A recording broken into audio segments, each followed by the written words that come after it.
Hello everyone, let's learn channel में आपका स्वागत है। मैं आपको DSSS TGT जो रिसेंट एग्ज़ाम होगा 2024 का, उसके बारे में कुछ अपडेट देना चाह रही हूँ।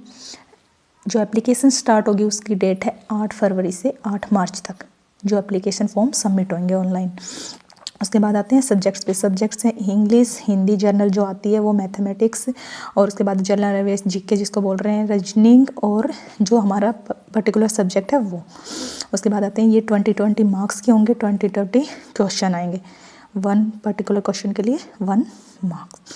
उसके बाद आता है 100 नंबर का हमारे क्या आ जाएगा, सब्जेक्ट होएगा। सब्जेक्ट स्पेसिफिक जो होते हैं, जैसे मैथ्स किसी का सब्जेक्ट तो उसको मैथ्स के अलग से नंबर मिलेंगे, 100 क्वेश्चंस मिलेंगे। उसके बाद आता है मार्क्स का डिस्ट्रीब्यूशन वैसे ही होगा जैसे क्वेश्चंस का हुआ है। उसके बाद आता है टाइमिंग इसके लिए 200 क्वेश्चंस के लिए हमारी 120 मिनट्स होंगी, यानी कि 2 आवर ओनली। उसके बाद आता है इसमें नेगेटिव मार्किंग होगी। हाँ, इसमें नेगेटिव मार्किंग होगी 1/4, यानी कि 4th। अगर एक क्वेश्चन गलत है तो 0.25 आपका नंबर काट लिया जाएगा। उसके बाद आता है इसमें कंप्यूटर बेस्ड एग्जाम होगा, ऑनलाइन पेपर होगा, और इसमें कुछ सेक्शंस का भी है, ABC सेक्शंस होंगे।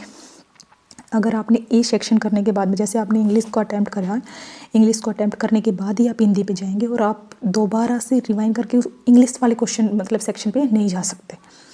इसमें आपको पर्टिकुलर सीक्वेंस में ही अपने पेपर को अटैम्प्ट करना होता है, आप दोबारा उधर नहीं जा सकते।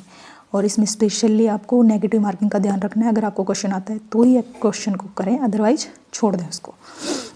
इसके बाद आता है कि हम जैसे इसमें जर्नल इंग्लिश में क्या होगा, जर्नल हिंदी में क्या आता है, और जो न्यूमेरिकल है, एबिलिटी है, उसमें क्या आता है। तो यहाँ से हम देखेंगे कि इंग्लिश जो सेक्शन है, इंग्लिश में आएगा रीडिंग कम्प्रीहेंशन आएगा, वर्ड प्रॉब्लम्स आएंगे, आर्टिकल्स आएगा, नरेशन आएंगे, एरर करेक्शन आएगा, एडवर्ब आएंगे, फिल इन द ब्लैंक्स होगा, और जो सेंटेंस का रीअरेंजमेंट होता है कि इसके बाद क्या आता है ये वो, और एंटोनिम्स आएंगे, सिनोनिम्स आएंगे, और उसके बाद आता है इडियम्स आ जाती हैं, और उसके बाद आएगा adjectives, model, voice, subject, verb, agreement. ये सब इसमें एक जर्नल इंग्लिश में जो है उसमें आएंगे 20 मार्क्स के। उसके बाद आता है हमारी जर्नल हिंदी। हिंदी में क्या आएगा, हिंदी में आएगी हमारी संज्ञा, भाषा, सर्वनाम, क्रिया, विशेषण, और उसके बाद आते हैं अव्यय, वचन, लिंग, उपसर्ग, प्रत्यय, पर्यायवाची, विपरीतार्थक, अनेकार्थक, समानार्थक सब जो होते हैं वो आएंगे। विराम चिन्हों के बारे में भी पूछेंगे, और मुहावरे और लोकोक्ति में भी पूछेंगे। संधि, अलंकार, समास, तद्भव, तत्सम तद्भव, देशज और विदेशज और समास के बारे में पूछेंगे।